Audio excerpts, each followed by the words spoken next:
Sejam bem-vindos, começa agora mais um Jogo Económico. A partir de agora pode seguir-nos nas redes sociais ou no site do Jornal Económico, mas também na Bola TV. Use o hashtag Jogo Económico para comentar os temas que vamos ter em debate. A pandemia levou 70 milhões de euros ao valor de mercado dos 5 futebolistas mais caros dos 3 grandes. Este indicador perspectiva um difícil mercado de transferências numa altura em que, mais do que nunca, os clubes em Portugal precisam destas verbas. Arturo Fernandes, presidente da Associação Nacional de Agentes de Futebol, vem hoje ao Jogo Económico para falar também das comissões dos agentes e de como a guerra aos fundos retirou talento ao futebol português. Arturo Fernandes, muito obrigado então pela presença neste Jogo Económico. Agradeço também a presença de João Marcelino, Luís Miguel Henrique e Diogo Luís.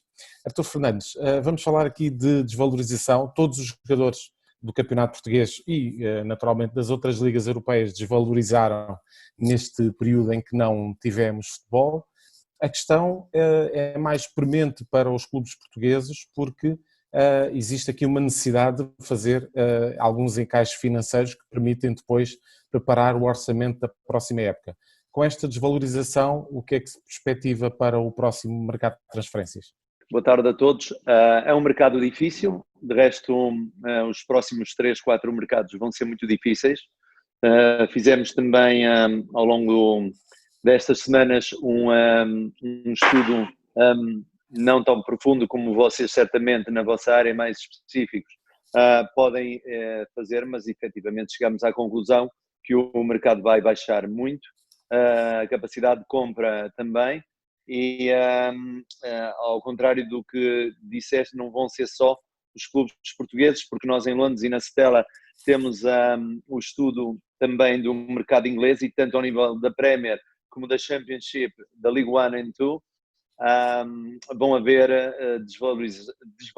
desvalorizações e faltas de encaixes financeiros, ao ponto inclusivamente de ter havido já uma reunião magna com os presidentes das equipas da Championship para determinarem um teto salarial para fazerem face a estes 3 mercados que se avizinham muito difíceis. Portanto, a crise é mundial e vai tocar a todos. No nosso caso, mais grave, primeiro porque nos preocupa mais porque somos portugueses e segundo porque os clubes portugueses são, a nível europeu, aqueles que estão mais endividados e, portanto, vai ser difícil para todos, mas entretanto estamos aqui nós, agentes, jogadores também, para ajudar neste momento difícil, queiram os clubes portugueses que assim seja.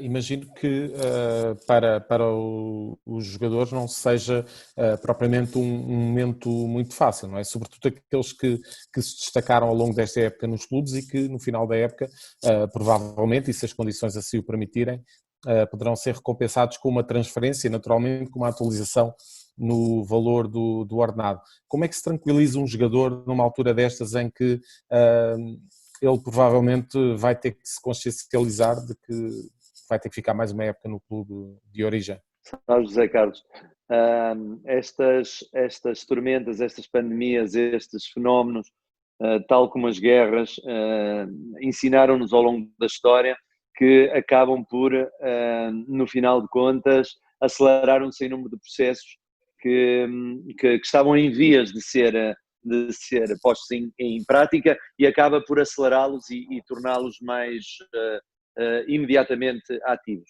No caso do que me apresentaste, estas pandemias trazem, como é óbvio, muita tragédia, muito sofrimento e muita morte, que lamentamos todos os dias isto ter acontecido. Por outro lado, quando falas que os jogadores que estão a fazer grandes épocas acabam por se sentir de alguma forma defraudados pelo facto de não poderem ser transferidos neste mercado de transferências, lembro-vos, por exemplo, um exemplo de muitos exemplos que existem também de jogadores que beneficiam com isto.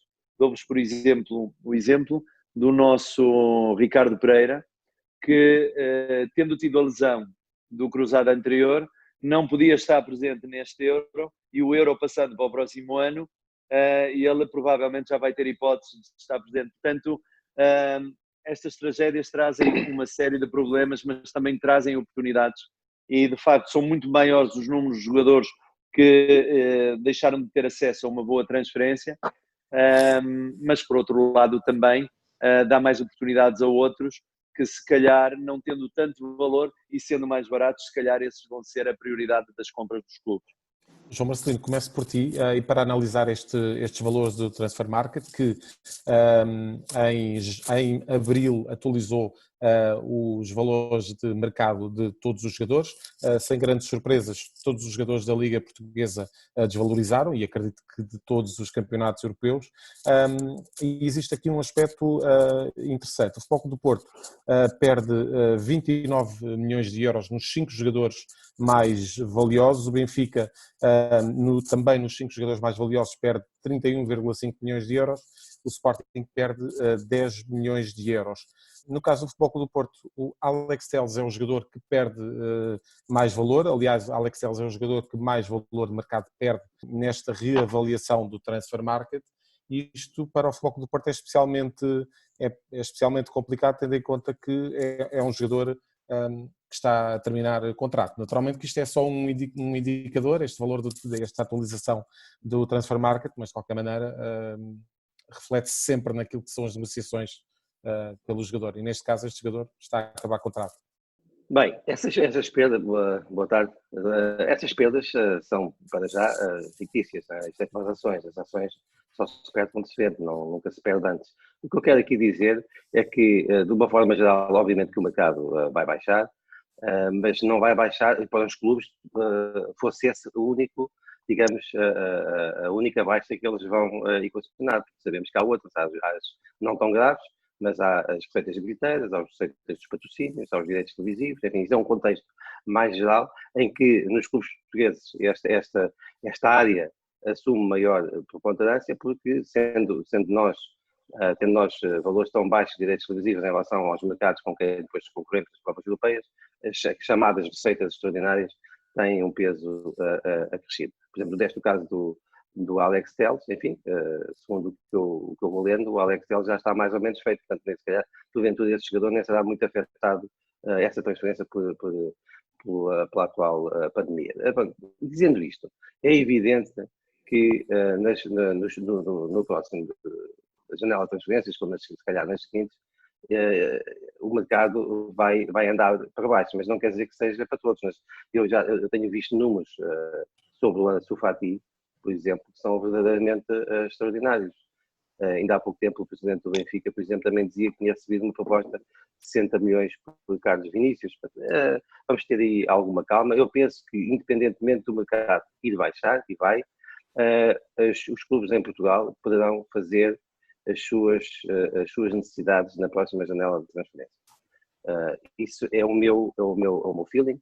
Portanto, tu deste o exemplo do Futebol do Porto. Eu penso que o Futebol do Porto, se vender ou se colocar no mercado, Alex Telles está, obviamente, termina contrato no próximo ano, e se não for transferido este ano, o Futebol do Porto seria prejudicado, mas com Corona, com Danilo, com Tiquinho Soares e outros, o Sporting exatamente a mesma coisa com a Acunha e outros jogadores.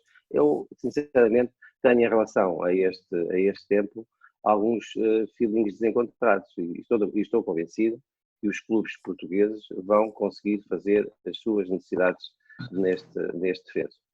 Podemos falar depois mais particularmente sobre isso, mas este é, no contexto geral, de alguma inquietação, da certeza absoluta que obviamente o mercado vai andar para baixo. Penso que os 3 clubes mais vendedores em Portugal vão fazer as necessidades, e até o Braga, que já vendeu por antecipado Trincão por 31 milhões ao Barcelona, vai fazer até receitas como nunca fez na sua história. Diogo Luís, a verdade é que numa altura destas, quem acaba por ficar com o trunfo é quem tem dinheiro para gastar em jogadores, porque nesta altura poderá negociar com mais facilidade o passe de determinados atletas. É assim, Diogo? Sem dúvida. Eu acho que, acima de tudo, temos que compreender que vivemos um momento de incerteza. E como vivemos um momento de incerteza, tanto para quem tem dinheiro como para quem não tem, as decisões vão ser diferentes. Portanto, quem tem dinheiro vai ser mais racional na forma como vai investir. E quando nós dizemos racional, em vez de comprar 5, se calhar vai procurar comprar 3, vai tentar encontrar as soluções certas e sabe de antemão que vai ter uma margem negocial maior para poder gerir o investimento que irá ser feito. E, portanto, desse ponto de vista, As grandes ligas são aquelas que têm mais poder negocial e são aquelas que, se pretenderem contratar um jogador numa liga portuguesa, irão conseguir fazer, possivelmente com um valor mais baixo pela pressão, também que, por exemplo, e falando aqui do caso português, que a maior parte dos clubes têm. Somos os clubes mais endividados da Europa, como disse o Artur, e basicamente isso se ressentirá nas negociações.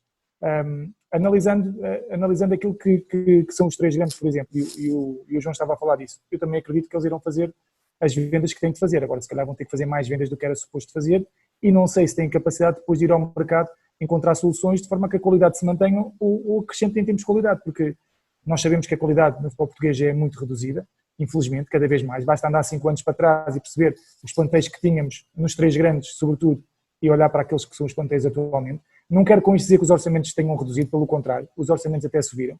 É incrível perceber que temos menos qualidade, mas pagamos mais, porque isto é uma situação que é comum a todo o mercado, os valores aumentaram. O que me parece, acima de tudo, é que temos que ter muito mais cuidado e muito mais precaução na forma como vamos gerir os orçamentos. O Artur deu aqui um exemplo importante, o Championship, eles estão a tentar colocar um teto salarial, porque efetivamente percebem que não vão ter as receitas que estariam disponíveis numa situação normal. E, portanto, aqui em Portugal também necessariamente vamos ter que o fazer, vamos ter que reduzir custos, vamos ter que cortar, tentar encontrar na mesma soluções que se enquadrem dentro dos orçamentos que vamos ter, mas perceber que, como país pequenino que somos e como não conseguimos atrair investidores, infelizmente, para o futebol, porque o nosso futebol vive um clima de guerrilha e é mais difícil, quando assim é, encontrar investidores que queiram participar nas nossas competições. Naturalmente aí as coisas vão ser mais complicadas e vamos ter que, acima de tudo, é um corte transversal que irá acontecer. Quanto ao futuro, não consigo opinar porque estamos a falar de um momento de incerteza, de um momento para o outro podemos conseguir controlar o vírus e conseguimos ultrapassar todos estes obstáculos.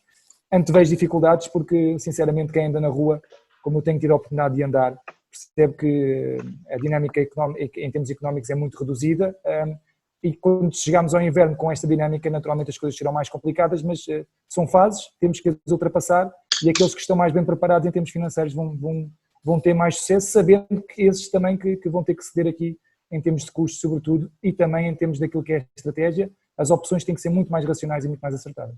Diogo, deixa-me só perguntar-te isto. Há bocadinho falei do Alex Telles como o jogador que perdeu mais valor de mercado, de acordo com a indicação do Transfer Market. O segundo jogador foi precisamente o Rúben Dias, 7,5 milhões de euros foi o valor que Rúben Dias perdeu de valor de mercado. Acreditas que isto também é só um indicador e que não irá influenciar uma possível transferência no final da época para o central português? Acredito que sim. Por 30 milhões, tenho quase certeza que o Benfica não tem necessidade de o deixar sair. E repara, tu há pouco fazias uma pergunta ao Artur, se os jogadores iam ficar decepcionados por fazerem uma grande época e por não serem. Eu até olho para o contrário, sempre para o copo meio cheio. É pensar que os jogadores neste momento percebem que têm que estar concentrados e focados naquilo que é a sua entidade patronal, ao contrário de outros tempos em que sabiam que faziam uma boa época, iam, não iam, até ao final de agosto andavam ali na corda bamba a saber se saíam ou não saíam e não estavam totalmente focados. Neste momento estão. E também têm que ter a noção que os jogadores, sobretudo aqueles em Portugal, valorizam-se muito nas competições europeias. Benfica, Porto e o Sporting já estão fora das competições europeias. Portanto, se eles querem valorizar e querem chegar a um clube com outra dimensão e com outro estatuto, vão ter que fazer uma grande época na próxima época, Liga dos Campeões, Liga Europa e, sobretudo, depois o Europeu, que é a prova final para que se possam fazer grandes negócios. Portanto, é um ano em que os jogadores vão ter que ter mais alguma calma, alguma tranquilidade, mas, sobretudo, também perceber que vão sair mais reforçados de tudo isto. O Rúben Dias parece-me que os 30,5 é um valor indicativo. É um bocadinho como olhar para os mercados financeiros e nós dizemos que a economia está a passar por um mau bocado e os mercados financeiros dos Estados Unidos, por exemplo, o Nasdaq já vai com 16% de valorizações year-to-date, portanto, desde o início do ano. Portanto, não deixam de ser pontos indicativos, mas acima de tudo é perceber que há margem negocial para poder vender por um valor superior. É um jogo que está sempre a mudar. Já agora, complementar a informação, no Sporting do jogador que perde mais valor de mercado é Marcos Acunha, menos 3 milhões de euros comparativamente à penúltima avaliação que tinha sido feita, precisamente em janeiro. Luís Miguel Henrique, de facto, vivemos alguns momentos diferentes. Vai ser preciso que os clubes arranjem aqui uma forma de conseguir negociar bem estes jogadores para que recebam o mesmo valor que receberiam se não tivesse existido a pandemia? Bom, isto negociar bem depende muito, o Diogo já falou um bocadinho sobre isso e nós às vezes falamos, tem muito a ver com o ponto de partida, isto é, quem está, hoje em dia as coisas são relativamente transparentes, quem está do outro lado da mesa sabe ou não do meu estado de necessidade. Eu vejo nomeadamente clubes já a trabalharem por antecipação, porque exatamente ninguém vai saber o que é que aí vem, há várias soluções para começar desde já a implementar, para que se porventura, daqui por alguns meses, eu me sentar à mesa, não esteja num estado de necessidade. Seja de contrair orçamentos, de renovar dívida ou ir buscar dívida ao mercado a um preço mais barato do que poderá vir a acontecer. Mais tarde, no desenvolvimento de parcerias, sejam elas com agentes ou com empresários, seja com outros clubes. Nós não temos aqui a cultura italiana de troca direta em relação a alguns jogadores, mas nunca poderemos dizer desta água não se beberá. Portanto, há aqui um conjunto de instrumentos, alguns já estão a ser postos em prática, outros com certeza que estão no horizonte e outros que nunca foram pensados. Num estado de necessidade, as pessoas vão ter que se socorrer. E a partir daqui, tu quando sentares para vender um jogador, a outra parte, a contraparte, o Taki saberá tão bem ou melhor do que eu, que saberá exatamente qual é que é o estado de necessidade e até onde o elástico vai. E se o elástico parte muito rapidamente, a outra parte tem força. Se o elástico aguenta, a outra parte tem que ceder aquilo que são as minhas pretensões, se tem mesmo vontade de comprar o meu ativo. Artur Fernandes, relativamente a esta situação, se calhar mais ligado aos clubes portugueses, mas haverão outros campeonatos e outros clubes que estarão na mesma situação, no caso em que os clubes compradores não chegam ao valor que é pretendido pelos clubes, é preferível que os clubes consigam fazer o esforço de manter o jogador mais um ano a vendê-lo por um preço muito abaixo do valor de mercado? É difícil de responder porque cada realidade de clube é diferente da outra e, portanto, isso vai sempre, como costumamos dizer, depender do poder de compra do comprador e da necessidade do vendedor. Quando se fala num Rubem Dias por 30 milhões, quando o ano passado havia ofertas próximo dos 60, deve ser de alguma forma desolador para uma entidade patronal vendedora. Agora, a necessidade vai fazer, de certeza, os clubes tomarem as decisões de acordo exatamente com isso e, portanto, é uma pena, de facto, todo o momento que estamos a viver, mas de alguma forma vai baixar, de uma maneira geral, todo o mercado. No final do mercado, vocês vão perceber e vão verificar que vai haver uma redução de cerca de 40% no valor das transferências a nível europeu, mas ainda assim nada nos, como dizia o Diogo e bem, sempre pensando no copo meio cheio, nada nos vai impedir de acreditar num Chelsea, no Manchester City e até no novo Newcastle ou remodelado Newcastle com novos donos que de repente criem 2 ou 3 compras fantásticas e que elas sejam de preferência no mercado português, a gente agradece, e que isto não crie um efeito dominó que de alguma forma salve as estruturas e as sociedades portuguesas vendedoras. Era ótimo, é sempre esta perspectiva que nós temos, estamos todos muito curiosos para ver o que é que vai acontecer, principalmente no Newcastle.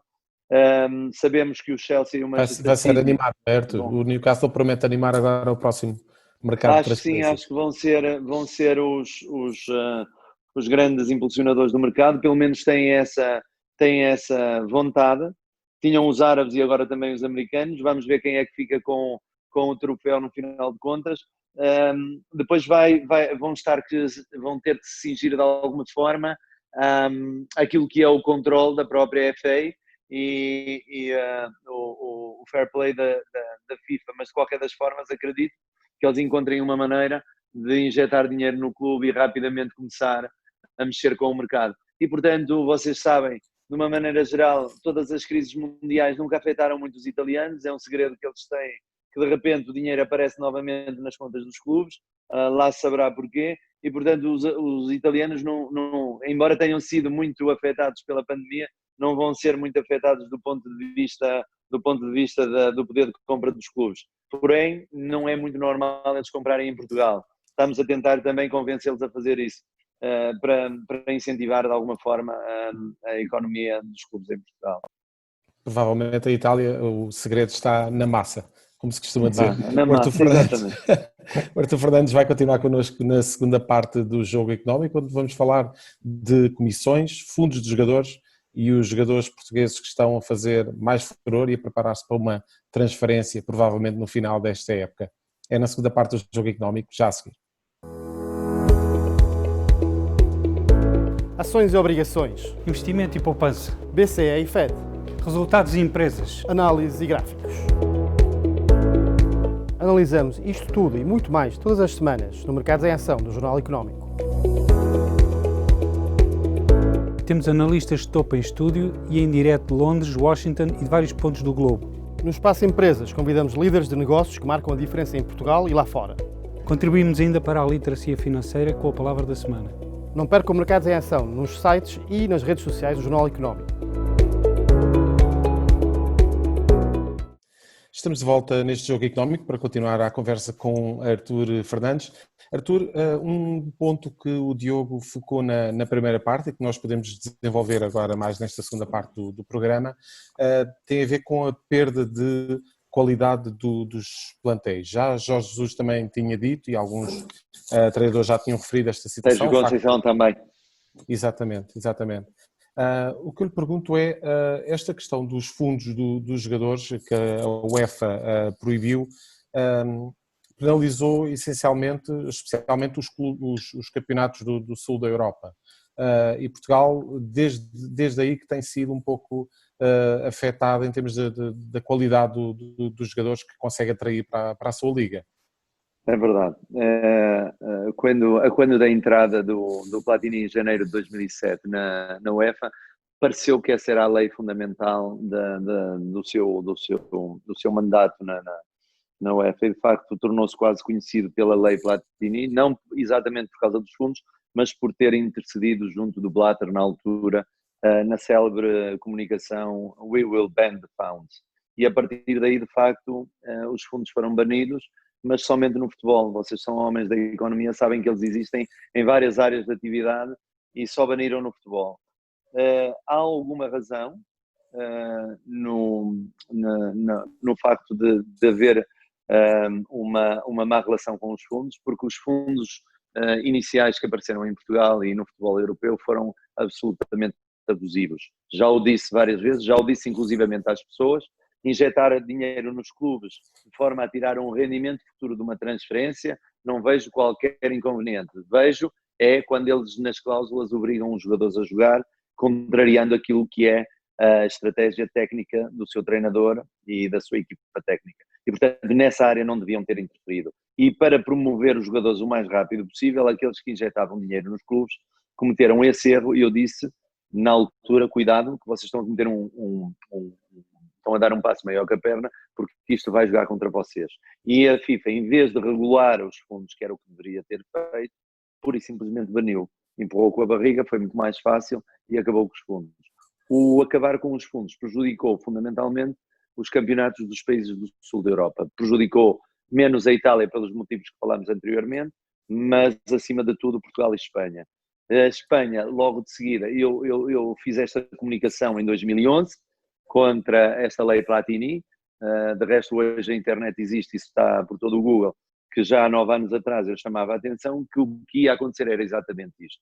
E só não foi pior porque conseguimos ser campeões europeus e as equipas portuguesas e os treinadores portugueses e os dirigentes portugueses e os agentes treinadores portugueses, enfim, conseguiram de alguma forma camuflar isto com algumas grandes transferências. Ainda foram um foco de atenção, não é? Ainda conseguiram de alguma forma dar algum protagonismo a Portugal e aos clubes portugueses e manter Portugal nos lugares cimeiros dos rankings da UEFA e da FIFA. Mas isto, o que nós adivinhávamos em 2011 era, em primeiro lugar, exatamente isso que disseste, uma falta de qualidade ou uma diminuição da qualidade dos jogadores que jogam no nosso campeonato. Porquê? Porque os clubes não têm um poder de compra. Eu já disse isto várias vezes. Um clube português recebe 3, 4 milhões de direitos televisivos, o mais fraco da Premier League recebe 120. Portanto, com 120 milhões, qualquer um de nós fazia em Portugal uma equipa para ser campeã facilmente em Portugal e de resto ainda brincar um bocadinho na Europa. É muito difícil trabalhar com 4 ou 5, claro que o Benfica, o Porto e o Sporting e o Braga e o Guimarães têm contratos com televisivos um bocadinho bastante superiores, os 3 grandes e o Guimarães e o Braga intermédios, mas mesmo assim é muito difícil competir a nível europeu. De resto, nota-se, com todo o respeito pelos jogadores que jogam no nosso campeonato, que quando nos lembramos de um Hulk, quando nos lembramos de um Falcão, quando nos lembramos desses jogadores, já vemos poucos com essa qualidade no nosso campeonato, quando nós tínhamos praticamente jogadores com esta qualidade no Benfica, Sporting, Porto. De resto, é uma pena que isto tenha sido assim. Acho que temos obrigação de ser mais firmes em relação às instituições europeias, de forma a fazê-los ver que, criando uma lei que seja nossa, não fugindo muito daquilo que são as diretrizes da UEFA e da FIFA, mas criando de facto a possibilidade de sermos financiados de alguma forma. De resto, deixa-me só dizer que ao longo dos anos vimos que a qualidade baixou, vimos que só não baixou mais porque efetivamente temos grandes treinadores e grandes jogadores. Não sei se é genético, não sei se é por estudo, não sei se é de competência, mas a verdade é que é isso que nos tem mantido vivos, mas não será por muito tempo se não dermos uma volta muito rápida nisto. Luís Miguel, era preciso cortar o mal pela raiz nesta questão dos fundos dos jogadores? Eu não tenho muito tempo para responder a isso, ou face à complexidade da pergunta, eu tenho que ir demorar, porque depois tens muitas questões que envolvem. Sim. Uma, o modelo associativo dos clubes, o modelo orgânico, os processos de controle interno, os conflitos de interesse, a falta de vontade política em mexer muitas vezes no futebol e preferem cortar o mal pela raiz do que tentar regular de forma sábia, de forma inteligente, para tentar aproveitar o que determinadas situações podem dar de bom, controlando os possíveis males. E foi isto que o Artur nos esteve a dizer, que havia claramente um espaço para que capitais limpos, não sujos, de pessoas com vontade em criar valor e criar riqueza, pudessem ajudar a uma determinada atividade desse setor económico. Não permitindo tudo aquilo que fosse além da lei, da boa-fé e dos costumes, como em direito costuma dizer. Portanto, havia espaço para criar, ou ainda há espaço para criar isso? Sim. Não houve, se calhar, a força ao lobby do sul da Europa para bater de frente com os interesses dos do norte da Europa? Também. Há falta de vontade política e muitas vezes entrar no futebol porque se mexe numa terra ou de maneira movediça? Também parece que é o caso, e então prefere-se cortar o mal pela raiz do que, porventura, querer intervir em algo para construir o bem e que os agentes políticos acabam por sempre sair chamuscados e não querem. Deixa-me só acrescentar aqui um detalhe, deixa-me só acrescentar, porque isto é do mais verdadeiro e do mais puro que pode existir, aquilo que o Luís Miguel acabou de dizer. Mas olha, o problema quando surge este tipo de bloqueios do ban the funds e quer dizer, o que é que vai fazer? Vai fazer com que os clubes criem uma engenharia financeira, criem uma engenharia legal para fazer exatamente a mesma coisa de uma maneira diferente. Ou seja, estamos, como se diz aqui... E é ainda mais difícil de controlar às vezes. É só para... Mais difícil de controlar porque é mais engenhoso, é mais complicado, tira transparência ao futebol, as pessoas deixam de acreditar, quando o mais simples era dizer assim, nós podemos ir ao banco e financiar, sim senhora, nestas condições, naquelas condições, não podemos interferir com os treinadores, o crédito tem que ser liquidado num X período de tempo, tem que ser um crédito que de alguma forma tenha, não possa estar muito longe daquilo que são as receitas do clube, criar uma regulação. Isto mesmo acontece com as comissões, íamos falar sobre isso, elas eram de 10 ou 12, passaram para 5, agora querem criar 3. O que é que vai acontecer? Quando o Cristiano Ronaldo for livre e o Jorge Mendes tiver que o colocar num Real Madrid, ou num Barcelona, ou num Roma, ou num outro clube qualquer, ele vai ser livre de pedir o que quiser. E o que é que vai acontecer? Um brilhante advogado, um brilhante economista, vão criar um fiscalista, vão criar um regime qualquer, mais elaborado, que podia ser tudo muito mais concreto e muito mais assertivo e muito mais transparente para que as pessoas acreditassem cada vez mais no futebol. Assim estamos a criar o quê? Engenharia financeira, engenharia jurídica, que só vai complicar a imagem do futebol. João Marcelino perguntava-te então, de facto é notório que o campeonato português tem vindo a decair um pouco em talentos nos últimos anos. Os fundos, o fim dos fundos é responsável em parte por esta situação? Não, eu não estou de acordo que o talento tenha diminuído no campeonato português, no campeonato português, estou farto de dizer isso. Uma coisa quer dizer, para quem confunde o Benfica, o Sporting e o Porto no campeonato português, sim, é verdade. Para quem não confunde, não é verdade. Nós olhamos para a equipa do Famalicão, olhamos para o Rio Ave, olhamos até para o regresso do Vitória de Guimarães a um outro patamar, e vemos que no campeonato português existem excelentes jogadores entre os 20 e os 22 anos com mercado lá fora. Agora, se nós olharmos para as transferências que o Futebol do Porto fazia com os fundos que agora se estavam a falar, é evidente que sim. Se nós olharmos para o que o Benfica investiu durante alguns 3 ou 4 anos, quando lá estava Jorge Jesus, também é capaz de ser verdade. Agora, não confundamos o futebol português só com Benfica, Porto e Sporting, mesmo que saibamos a importância relativa que esses clubes têm no panorama futebolístico português. Acho que a competição está muito mais nivelada internamente. Mas está nivelada por baixo, João. Desculpa, está a interromper. Estás a nivelar, mas estás a nivelar por baixo. É que não é contraditório com o que eu dizer. Para quem tem saudades que o Benfica ganhe por 15-0 e o Sporting por 20, não sei o quê, sim, está a nivelar. O que eu estou a dizer é que as equipas portuguesas jogam, as equipas portuguesas quando jogam lá fora têm muito mais capacidade de competir do que tinham há 10, 15 anos. Isso é absolutamente indiscutível. E a questão aqui, a nível global, e estamos a fugir ao ponto, é perceber qual é o foco em que o futebol português se deve especializar, porque para as pessoas que têm na cabeça que o futebol português um dia compita com a La Liga e com a Premier e tal, isso é uma tarefa de tal forma impossível que não vale a pena. Por isso é que eu acho que nós devemos, às vezes, nas questões de baixar um bocadinho à terra, perceber, por exemplo, que ainda há pouco tempo o Presidente da Federação, Fernando Gomes, num artigo publicado em vários jornais, apontava um caminho que eu acho muito interessante e distintivo em termos macro para o que podia ser uma estratégia do futebol português, que era ser uma liga. Diversificação das fontes de financiamento também, por parte diversificando as fontes de financiamento, mas também apostando num fator distintivo, que era tornar a Liga Portuguesa naquilo que nós estávamos aqui há pouco a falar, que é uma montra de talento internacional, não só aproveitando melhor a formação, que é isso que por necessidade vão ter que fazer os principais clubes portugueses nos próximos tempos, quer fazendo como o Famalicão, juntando-se a investidores, uma outra forma de lidar com os fundos, como aqui se estava a dizer, construir uma outra realidade competitiva. Portanto, eu acho que nós estamos aqui neste patamar. Há pessoas que ainda acham que o Benfica, o Sporting e o Porto poderiam competir igual para igual com os maiores clubes do mundo. Isso não é de todo possível, pela diferença que há não só nas receitas dos direitos televisivos, mas também nas receitas de bilheteira, de marketing, de patrocínios. Isso é impossível e, portanto, o que eu acho é que temos que encontrar aqui um caminho alternativo. E esse caminho alternativo podia ser perfeitamente uma aposta convicta naquilo que é o jovem talento português e internacional. O exemplo do Famalicão, porque o Famalicão tem uma equipa que acima dos 23 anos, só o guarda-redes e o Fábio Martins. Todos os outros são miúdos de 19, 20, 21, 22, alguns deles emprestados dos grandes clubes internacionais, como o León Pérez, que é central argentino, emprestado do Atlético de Madrid, como o Tony Martínez e o Centelhos, emprestados pelo Valência. Enfim, há várias formas de fazer isso. O que é preciso é criatividade e não ficarmos subjugados a pensar no que é que foi o passado, porque o passado, enfim, como dizia um grande filósofo, é sempre aos cemitérios.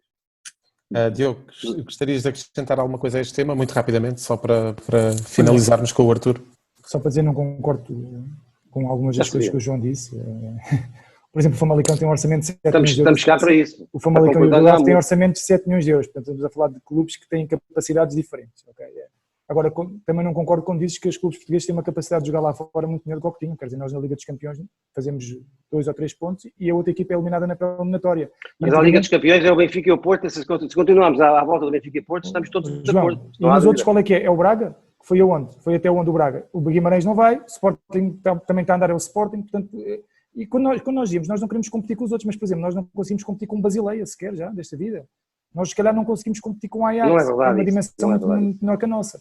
Portanto, eu concordo com o João num ponto. Não são os fundos os responsáveis por tudo. Eu acho que nós devíamos ter planeado, de uma forma diferente, a forma como a nossa Liga foi evoluindo. Porque em 2011, como disse o Arthur, isto foi chamado a atenção e nós continuámos à procura do Eldorado, onde é que está o dinheiro, qual é a forma de fazer dinheiro. Enquanto que na Inglaterra, porque é que as equipas ganham 120 milhões cada uma? Porque eles organizaram a competição e nós ainda não percebemos que temos que organizar a nossa competição. Enquanto não o fizermos, e estamos a perder claramente o comboio, já estamos na última carruagem, já estamos quase com os 2 pés fora da carruagem, temos um a arrastar-se e o outro está cá em cima. Mas a verdade é que, com o passar do tempo, será cada vez mais difícil.